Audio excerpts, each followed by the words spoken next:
Olá pessoal, aqui é o professor Alexandre Henry do Justo Tutor e hoje eu vou falar para vocês rapidamente sobre um problema que eu vejo com muita, mas muita constância nas sentenças cíveis dos meus alunos no Justo Tutor, que é na quantificação da indenização por danos morais, o uso inadequado do chamado método bifásico. Vamos dar uma olhada para entender o que é esse método bifásico. Passando aqui para o nosso primeiro slide. Na indenização por danos morais, você não tinha nenhuma forma de quantificar essa indenização de uma maneira mais objetiva. Por isso, surgiu esse método, que hoje é amplamente aceito, e ele diz o seguinte: o que você tem que fazer? Na primeira fase, por isso que chama método bifásico, né? Por isso que chama método bifásico. Então, na primeira fase, ou na primeira etapa, você vai estabelecer um valor, deixa eu ver se eu consigo sublinhar aqui para vocês, ó, um valor básico para a indenização, considerando o interesse jurídico lesado com base num grupo de precedentes. Estou aqui colocando também precedentes jurisprudenciais que apreciaram casos semelhantes. Então, por exemplo, eu como juiz, lá na minha vara, se eu tenho várias condenações por dano moral, por inclusão indevida do nome de uma pessoa no cadastro de inadimplentes, eu já tenho um valor médio daquelas condenações.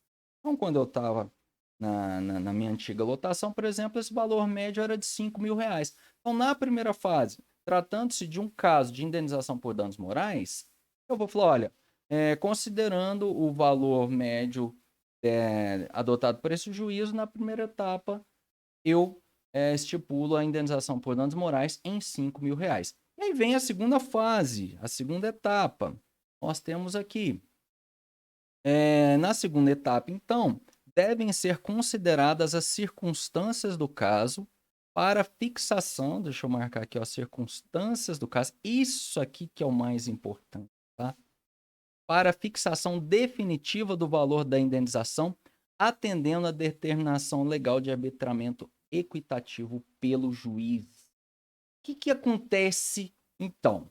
Eu tenho, por exemplo, o caso de uma pessoa que teve o nome inscrito no cadastro de inadimplentes indevidamente. No meu juízo, eu considero que, em regra, a indenização média é de R$ 5.000.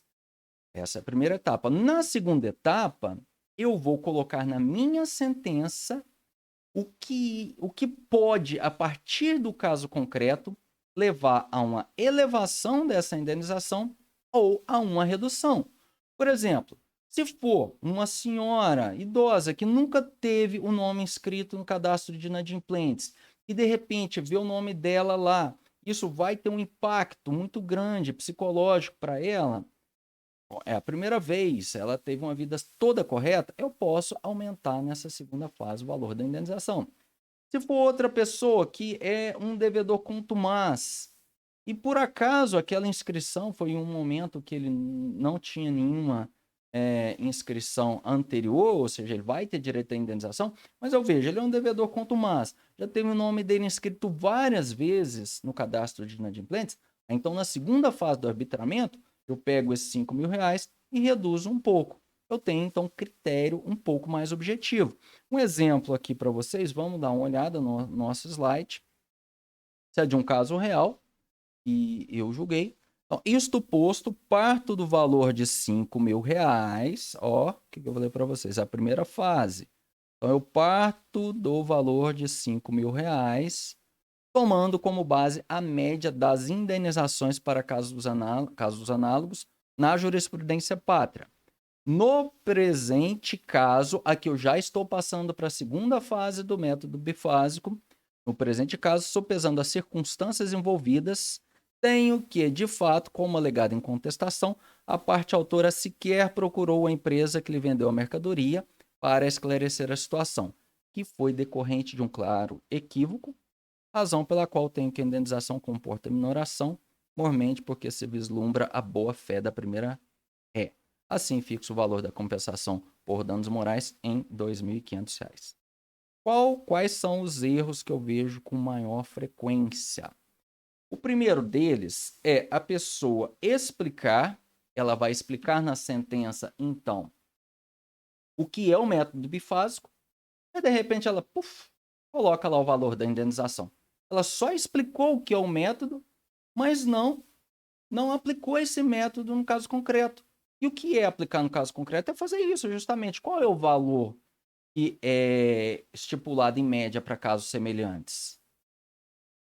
Nem na segunda fase colocou quais são os detalhes daquele caso específico que levaram ao aumento da indenização em relação ao valor médio ou à diminuição. Ou às vezes até a manutenção, se não tem fator nenhum que leve a essa mudança no valor médio das condenações, você coloca, não tem nenhum fator relevante que possa elevar ou reduzir a indenização. O que não pode é você ignorar uma das fases, falar que você está usando o método bifásico e na hora da sua sentença você coloca lá uma fase só. E o que não pode também é você fazer esse comentário genérico sobre o método bifásico, sobre o que ele é, e não aplicar ao caso concreto. Agora, apenas para finalizar esse nosso rápido comentário sobre o método bifásico. Ele não é obrigatório, você não precisa utilizá-lo. Você tem sim que fazer uma quantificação da indenização por danos morais, levando em conta elementos do caso concreto. Não precisa ser pelo método bifásico. Mas se você fizer por tal método, vai ficar mais objetiva a sua decisão, vai ficar mais clara, seus fundamentos vão ficar ainda mais claros para as pessoas que estão lendo a sua sentença. Ok? Então é isso, pessoal. Um abraço do professor Alexandre Henry e até o nosso próximo vídeo.